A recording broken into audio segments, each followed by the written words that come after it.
Now our next topic is charging by conduction. जैसा कि बेटा मैंने पहले भी मोबाइल चार्ज का एग्जाम्पल में आपको बताया था, the process of transfer of charge by contact of two bodies is known as conduction. जब एक चार्ज्ड बॉडी को अनचार्ज्ड बॉडी से कॉन्टैक्ट में लाया जाता है, टच कराया जाएगा, तो चार्ज्ड बॉडी से अनचार्ज्ड बॉडी की तरफ इलेक्ट्रॉन ट्रांसफर होंगे और uncharged body becomes charged. Now some important facts associated with conduction. The charged body loses some of its charge which is equal to the charge gained by the uncharged body. एक charged body जिसके पास 10 coulomb charge है, एक uncharged body है, दोनों को हमने जब contact में लेकर के आए, टच कराया, इसने 5 कूलम चार्ज का लॉस किया तो दूसरी ने 5 कूलम चार्ज को गेन कर लिया। The charge gain by the uncharged body is always less than charge present initially on the charged body. इस चार्ज अनचार्ज्ड बॉडी ने 5 कूलम चार्ज गेन किया, वो 5 कूलम चार्ज इसके initially present charge that is 10 coulomb से कम है।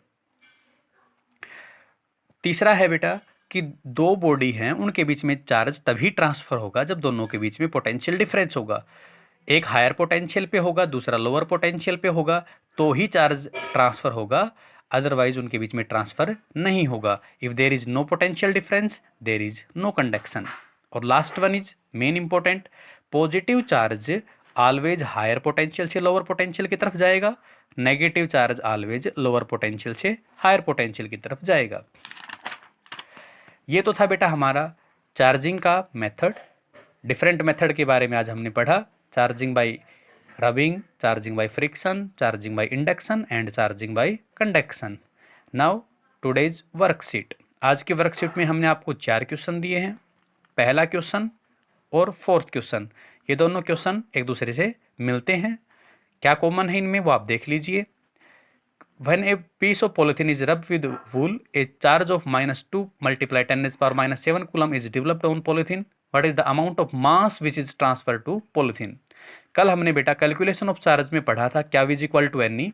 यदि आपको charge Q दिया हुआ है तो हम इजिली एन फाइंड कर सकते हैं, क्योंकि ई की वैल्यू तो हमें पता होती है, दैट इज 1.6 × 10⁻⁹ कूलम। तो एन आपने फाइंड कर लिया कि इतने इलेक्ट्रॉन एक ने लॉस किया है, एक ने गेन किया है। अब इलेक्ट्रॉन जब गया है या इलेक्ट्रॉन आया है तो अपने साथ कुछ मास भी लेके आया है, क्योंकि एक इलेक्ट्रॉन का मास है 9.1 × 10⁻31 kilogram.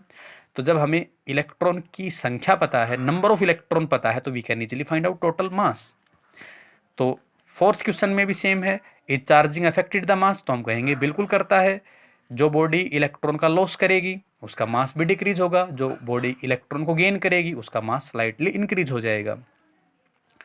Actual cause of charging तो हमने पढ़ा है कि जब इलेक्ट्रॉन ट्रांसफर होते हैं एक बॉडी से दूसरी बॉडी तक, तो ही हम कहते हैं कि वो बॉडी चार्ज हुई है। जिस बॉडी ने इलेक्ट्रॉन का लॉस किया है वो पॉजिटिवली चार्ज होगी और जिसने गेन किया है वो नेगेटिव चार्ज होगी।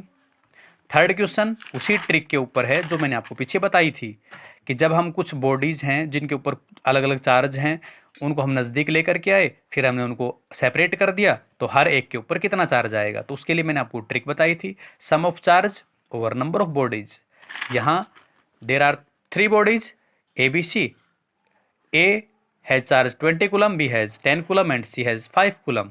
तो हम तीनों के चार्ज को सम करेंगे और 3 से डिवाइड कर देंगे, तो हमारे पास हर एक बॉडी के ऊपर चार्ज आ जाएगा। तो बेटा ये था आज का हमारा वीडियो लेक्चर। इसको आप घर बैठ करके आराम से करें, नोट्स प्रिपेयर करें, उसके बाद ये वर्कशीट कंप्लीट करें। मिलते हैं नेक्स्ट वीडियो के साथ।